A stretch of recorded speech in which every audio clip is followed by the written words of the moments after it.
Bonjour, aujourd'hui je suis à Paris et j'enregistre cette petite vidéo pour vous présenter quelques petits trucs là sur comment mieux gérer vos priorités. Donc écoutez-moi attentivement et vous verrez là, si à la fin de ces vidéos vous aurez vraiment des outils très pratiques pour mieux gérer vos priorités. Donc aujourd'hui, si vous êtes un peu dans la situation suivante, si vous avez un peu du mal à gérer vos priorités, c'est que vous avez beaucoup de tâches à réaliser, énormément de choses, à la fois sur le plan professionnel et personnel. Et puis la contrainte, c'est que vous disposez d'un temps limité pour tout faire. Les journées font 24 heures, vous voulez préserver vos week-ends pour votre vie privée. Et donc c'est pas toujours facile de faire tenir toutes vos tâches dans ce temps qui est limité. Et puis pour couronner le tout, bien souvent vous êtes perturbé par des événements extérieurs que vous n'aviez pas anticipé, que vous n'aviez pas prévu. Alors ça peut être le collègue qui surgit dans votre bureau, qui vous mange votre temps, ça peut être des imprévus, enfin voilà. Donc c'est un ensemble de choses qui met à mal un petit peu votre planification telle que vous l'aviez envisagée. Donc tout ça en fait ça a des conséquences. La première c'est que vous n'arrivez pas à atteindre vos objectifs, c'est-à-dire que vous commencez la journée avec en tête quelques objectifs à atteindre et puis voilà, au fil de la journée vous êtes pris par plein d'autres choses et puis vous n'arrivez pas à atteindre vos objectifs, vous vous dispersez sur plein d'autres choses. Donc du coup vous êtes débordé, cela engendre du stress chez vous et puis voilà, vous accumulez également du retard, c'est-à-dire ce que vous n'avez pas fait le jour même, vous le renvoyez au jour suivant et du coup ça fait c'est un peu un cercle vicieux, vous accumulez du retard, vous êtes débordé, vous êtes stressé et vous n'arrivez pas trop à vous en sortir. Donc la conséquence de ça, c'est que vous devez agir différemment. Vous ne devez plus agir de cette façon-là. Donc l'objectif, pour agir différemment, c'est de ne pas considérer les tâches que vous avez à réaliser de la même façon. Parce que bien souvent, en fait, les tâches, on les met sur une pile, et puis voilà, c'est ce qu'on appelle souvent notre to-do list, et puis on a tendance à les dépiler un petit peu au petit bonheur la chance. Donc l'objectif, ça va être de traiter les tâches de façon différente, mais de façon raisonnée. Donc ce que vous allez faire, en fait, ce qui est proposé dans cette méthode, c'est de peser chacune de ces tâches en fonction de deux critères. Et ces deux critères, c'est l'importance. Donc ce qu'on appelle l'importance, c'est en gros, c'est l'impact de la tâche, c'est-à-dire le résultat. Plus le résultat sera important, plus en fait la tâche sera jugée importante. Et puis l'autre critère, c'est l'urgence. Alors en fait, on va considérer qu'une tâche est urgente, souvent si elle est à réaliser dans les heures, dans les jours à venir, et on va considérer qu'elle est moins urgente si vous avez un délai d'une semaine, d'un mois pour la réaliser. Et une fois que vous aurez classé vos tâches selon ces deux critères, en fait vous allez agir en conséquence. Vous n'allez pas traiter les tâches de la même façon selon l'importance et selon l'urgence. Voilà, donc ça c'est vraiment la méthode, le fondement de la méthode que je vais vous présenter maintenant. Donc si nous continuons, la solution, en fait la solution elle n'est pas nouvelle, il y a sans doute certains d'entre vous la connaissent déjà. Elle a été inventée par le général Eisenhower pendant la Seconde Guerre mondiale et force est de reconnaître que ça lui a plutôt réussi. Cette méthode, en fait, c'est un tableau en fait à quatre cases. Donc là, vous avez les quatre cases. Donc, je vais vous commenter ensuite les lettres, les UI que vous voyez à l'intérieur. Et cette méthode, on l'appelle la matrice d'Eisenhower. Donc si vous utilisez cette méthode, vous allez voir, vous allez en fait avoir un certain nombre de résultats. C'est les bénéfices qu'on attend de l'application de cette méthode si vous l'appliquez vraiment de façon très très rigoureuse. C'est que d'une part, vous allez prioriser beaucoup plus facilement les tâches, vous n'allez plus les considérer de la même façon, il va y avoir une espèce de hiérarchie des tâches. Donc ça c'est vraiment le premier point. Le second point, c'est que vous allez consacrer l'essentiel de votre temps à ce qui est important, et ne plus vous laisser distraire par des tâches subalternes. Donc la conséquence de ça, c'est que vous ne serez plus débordé, c'est le troisième avantage, vous ne serez plus débordé, vous serez moins stressé, vous aurez beaucoup plus de temps pour vous-même à consacrer à des tâches à côté, j'irai plus, on va dire, de temps libre. Et puis bien sûr, c'est un peu l'objectif, la finalité de cela, c'est que vous allez atteindre beaucoup plus facilement les objectifs qui sont vraiment importants pour vous. Donc la matrice d'Eisenhower, la voilà. Donc en fait sur cette matrice, il y a un premier axe qui est l'axe d'importance. Donc vous avez en bas, on va voir ce qui est peu important, et en haut ce qui est important. Donc les tâches vont être sur un premier axe, là c'est sur un premier axe, et ensuite vous avez un deuxième axe qui est l'axe d'urgence. Donc là vous avez à gauche ce qui est peu urgent, à droite ce qui est urgent. Donc à partir de là, on va définir 4 cases.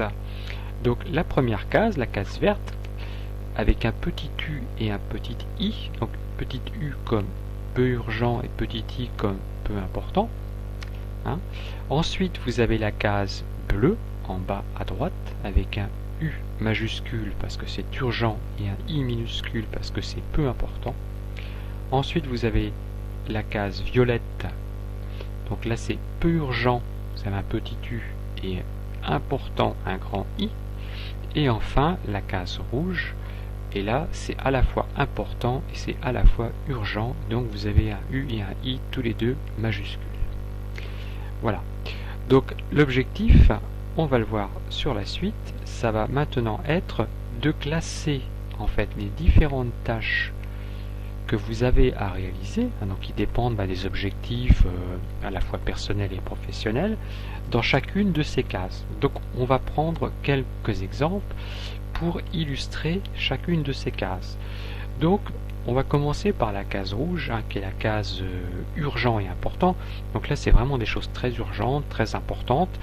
Donc premier exemple, votre maison prend feu. Hein. Donc ça on peut dire effectivement c'est urgent parce que il faut agir tout de suite, il faut appeler les pompiers tout de suite.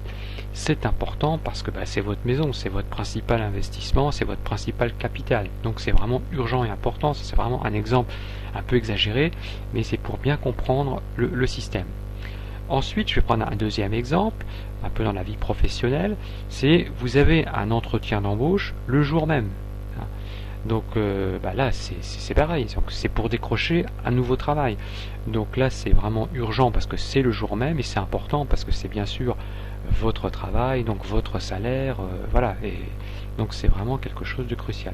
Voilà donc deux exemples de choses urgentes et importantes. Maintenant, on va prendre la case violette en haut à gauche. Donc là, vous avez des choses peu urgentes mais importantes. Donc c'est des choses qui sont importantes pour votre vie, mais qui ne sont pas, je dirais, à réaliser immédiatement, qui ne sont pas urgentes. Donc le premier exemple, c'est l'épargne. Voilà. Donc par exemple, vous voulez épargner pour, je ne sais pas, acheter par exemple votre future maison. Donc c'est pas quelque chose d'urgent, hein, c'est-à-dire que voilà, si vous épargnez pas aujourd'hui cette semaine, bon c'est pas grave, mais c'est très important. Et souvent, si vous renvoyez sans arrêt à demain cette chose-là, les tâches de ce type-là, eh bien vous allez en fait jamais y arriver. En fait, hein, vous n'allez jamais épargner. Donc on verra tout à l'heure, mais ces tâches-là, c'est pas parce qu'elles sont pas urgentes qu'il faut en permanence les reporter. Deuxième exemple, c'est la formation par exemple. Donc là c'est quelque chose aussi, la formation c'est le gage de toujours avoir un métier qui vous convient, de ne pas être largué quelque part au boulot, hein. Et donc c'est quelque chose qui est très important mais qui n'est pas non plus urgent mais qui doit être préparé et être réalisé régulièrement. Maintenant je vais passer à la case bleu en bas à droite, donc là les tâches urgentes mais peu importantes. Donc on va prendre un exemple, c'est le téléphone qui sonne. Voilà, le téléphone sonne, c'est un collègue qui vous appelle pour vous demander un renseignement, vous êtes pendant ce temps-là, vous êtes pris, vous étiez lancé sur une activité, il vous interrompt, donc typiquement, et en fait il vous appelle pour un dossier qui vous, je dirais, ça vous concerne pas trop parce que finalement vous n'avez pas d'objectif à atteindre par rapport au sujet qui vous évoque, il vous demande un peu un coup de main. Donc typiquement ça c'est quelque chose d'urgent parce qu'il vous appelle maintenant, mais c'est pas important parce que vous ça va pas vous rapporter grand chose. Deuxième exemple, vous devez réaliser au pied levé une présentation, c'est votre chef qui débarque, vous devez réaliser une présentation d'un sujet devant des collègues, il vous demande ça tout de suite à réaliser pour l'après-midi, donc c'est quelque chose d'urgent. Alors pour vous, c'est pas très important parce que bon, cette présentation vous l'avez déjà réalisée à un autre moment, mais ça tombe mal parce que vous étiez lancé sur quelque chose. Donc bon, ce type d'activité, ça vient un peu perturber votre plan de travail, alors que bon, c'est pas tellement important pour vous. Et voilà, et enfin dernière case, c'est la case verte, hein. Donc là c'est les choses qui sont peu importantes et peu urgentes. Donc là par exemple, typiquement ça va être voilà, regarder la télévision, hein. Vous regardez la télévision, finalement c'est peut-être pas très important parce que vous êtes en train de regarder une série, c'est pas urgent parce que bon, il y a rien qui presse en fait, hein. Cette série vous pourrez la regarder à un autre moment par exemple.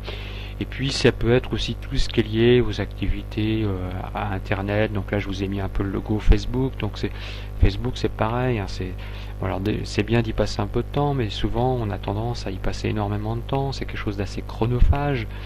Donc voilà, c'est peu important, c'est peu urgent. Voilà, ce sont des activités dont il faut se méfier parce que parfois on y passe beaucoup de temps. Voilà un petit peu pour les exemples sur ces 4 catégories. Donc en fait ce travail de classer les activités, les tâches dans ces 4 cases, c'est un travail que vous devrez réaliser régulièrement parce que c'est vraiment un outil très puissant. Donc chacune des cases finalement on peut la nommer, hein, d'une certaine façon, qui est très intéressante aussi. Alors on voit que la case rouge, hein, qui est la case où il faut agir vite sur des choses très importantes, c'est ce qu'on qualifie de problème. Alors le problème, ça ne veut pas dire que c'est vraiment quelque chose qu'il faut résoudre immédiatement. On ne peut pas surseoir, hein, il faut vraiment le résoudre immédiatement. La case violette, ce sont plutôt des activités donc, sur lesquelles on doit préparer, on doit anticiper, on doit planifier, hein. Donc ce sont vraiment des choses, des activités qui ne sont pas urgentes mais qui sont très importantes, donc qui ne font pas différer sans arrêt, et donc c'est vraiment un travail d'anticipation, de préparation. La case violette en bas à droite, c'est ce qu'on appelle les déviations, c'est-à-dire que en fait vous étiez parti sur quelque chose, vous vous apprêtiez à travailler vraiment sur un sujet qui était important pour vous, et voilà, vous avez été dévié de votre travail par une intervention souvent extérieure, quelqu'un qui est venu vous demander une urgence qui est tombée mais qui n'est pas importante, donc du coup qui vient un peu vous perturber. Et puis enfin la case verte, c'est ce qu'on appelle les distractions, donc les choses peu urgentes, peu importantes. Ce sont des choses bien sûr qui sont assez plaisantes souvent parce que bon, c'est pas très important, donc on risque rien, c'est pas très urgent, donc on n'a pas la pression, donc bon voilà, donc c'est quelque chose on passe souvent beaucoup trop de temps en fait, et au détriment des vrais objectifs qu'on souhaite atteindre. Voilà, donc je continue. Donc maintenant, une fois que vous aurez classé en fait vos activités, vos tâches dans chacune des 4 cadrans, en fait vous allez réagir différemment selon qu'une activité est classée dans une case ou classée dans une autre case.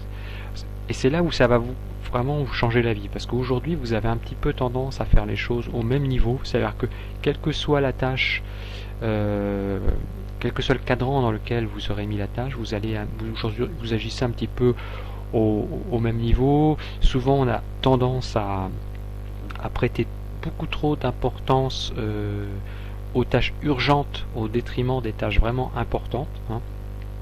Donc voilà, vous allez agir différemment. Donc la première chose, on va prendre la case verte parce que c'est la plus facile. Donc là c'est la case qu'on avait appelée distraction tout à l'heure, c'était un peu la télé, le Facebook. Donc là l'objectif de ça, ce sont des choses soit à faire plus tard, soit carrément à ignorer, hein, soit à éliminer.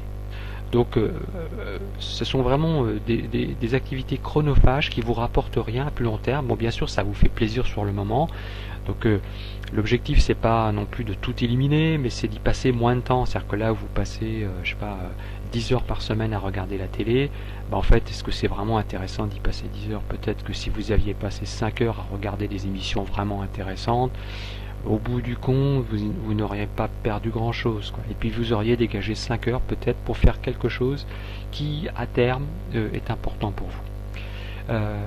Le deuxième cadran, c'est le cadran bleu en bas. Donc là, ce qu'on a appelé un petit peu les déviations, c'est-à-dire que vous étiez lancé sur quelque chose et hop, quelqu'un est venu et vous a un petit peu distrait dans votre élan. Donc là, l'objectif, c'est autant que possible de déléguer ces activités, c'est-à-dire les déléguer. Alors ça peut être, si vous êtes au travail, si vous avez une équipe, ça peut être une équipe ou des collègues, ça peut être en fait de déléguer cette activité à un collègue. Ça peut aussi être aller qualifier d'urgente cette activité, mais est-ce qu'il n'y a pas un moyen de négocier le délai aussi, hein? C'est un autre moyen de gérer ce type d'activité. Et puis dans votre vie privée, déléguer, ça veut aussi dire faire appel par exemple, voilà, vous pouvez faire appel à un artisan, à quelqu'un éventuellement d'extérieur. La case rouge, donc la case rouge, c'est la partie urgente et importante. Donc là, il n'y a pas à tergiverser. C'est quelque chose que vous devez faire immédiatement. Parce que en reprenant l'exemple de la maison qui flambait tout à l'heure, voilà, il ne s'agit pas de tourner autour du pot. Il faut agir immédiatement sur ce type d'activité. Et puis la violette. Donc la violette, ce sont vraiment les choses qui sont importantes mais pas urgentes. Donc en gros, ça c'est quand même l'essentiel de ce que devraient être vos activités, hein. Parce que c'est, voilà, par exemple, on va dire, qu'est-ce qui est important et qui n'est pas urgent, c'est à un moment donné, c'est de faire construire votre résidence principale, c'est de faire le métier qui vous plaît, voilà, c'est vraiment des choses, c'est des choses importantes, mais sur lesquelles vous n'avez pas la pression de l'incendie ou que je prenais tout à l'heure. Donc ça, c'est vraiment des choses que vous devez planifier. Et vous devez planifier quand vous les ferez, vous devez les préparer, vous devez y passer du temps sur ces activités-là. Donc ça c'est vraiment très très important parce que ce sont vraiment souvent, vous allez voir dans votre vie, les choses qui sont les plus importantes qui sont dans cette case violette et souvent que vous ne réalisez pas parce que du fait que c'est pas urgent, vous repoussez cela au lendemain et finalement au fil des jours, des années, vous ne le réalisez jamais. Donc ça c'est vraiment le risque majeur. Donc maintenant je vais vous présenter généralement comment les gens en moyenne répartissent leur temps. Donc là les carrés, si vous voulez, ils ont une surface qui est à peu près proportionnelle au temps que les personnes consacrent aux tâches qui sont dans chacune des cases. Donc là, on voit aujourd'hui que par exemple le case verte, 30%, que les gens consacrent beaucoup de temps, je dirais de façon naturelle, à leurs activités de distraction. Donc c'est la télé, c'est Facebook, on y consacre beaucoup de temps, et voilà, donc c'est pour ça que c'est quelque chose qui est assez dominant en bas. Après vous avez les côtés déviation. Donc ça c'est aussi des choses qui consacrent quand même suffisamment de temps, 20% du temps est consacré à... Donc ce sont des imprévus, des choses qui vous tombent dessus mais qui ne sont pas vraiment importantes. Les urgences, alors ça c'est vrai que dans le monde professionnel, les urgences, on en a énormément, des choses urgentes et importantes qui tombent un petit peu dessus. Je veux dire, c'est un peu en mode pompier qu'on agit, mais ça c'est aussi parce que on n'a pas suffisamment anticipé toujours. Donc à force de ne pas anticiper, de ne pas préparer les choses, à un moment donné ça devient urgent. Et voilà. Et donc on travaille un peu en catastrophe. Et la partie justement qui est sous-estimée, sur lequel on consacre pas du tout assez de temps, c'est la partie violette, qui est la partie préparation. Et là souvent on consacre, là j'ai mis 20%, on consacre assez peu de temps. Donc maintenant, l'objectif, ça va être un petit peu de déformer. C'est-à-dire que si aujourd'hui vous agissez de cette façon-là, va falloir que vous libériez du temps. Donc l'objectif, ça va être de consacrer beaucoup plus de temps à la partie violette, c'est-à-dire c'est la partie préparation, anticipation. Donc là, ça veut dire par exemple au travail, c'est d'anticiper le plus possible les choses importantes, ne pas les faire au dernier moment pour que ça se transforme en rouge quelque part. Donc voilà, l'objectif ça va être de libérer du temps. Et pour libérer ce temps-là, en fait, on va essayer de passer moins de temps ailleurs. Donc on va passer moins de temps ailleurs, ou d'abord sur la partie bleue, on va essayer de baisser un petit peu la partie bleue. Donc là, ça va être, tant que possible, essayer de déléguer des activités quand c'est possible, d'essayer de négocier des délais avec les personnes qui vous tombent dessus comme ça au dernier moment, alors que c'est peut-être pas vraiment urgent. Est-ce qu'à un moment donné, on peut pas négocier un délai? La partie rouge, donc c'est la partie urgence, donc ça, elle diminue. Alors là, on peut se dire, mais attendez, les urgences, elles tombent dessus, on peut pas les diminuer comme ça. Oui, on peut pas les diminuer comme ça. C'est vrai que si si votre maison brûle, bon ça, vous n'allez pas réussir à diminuer ça. Par contre, les dossiers au boulot qui deviennent urgents, parce que vous avez peut-être pas suffisamment anticipé,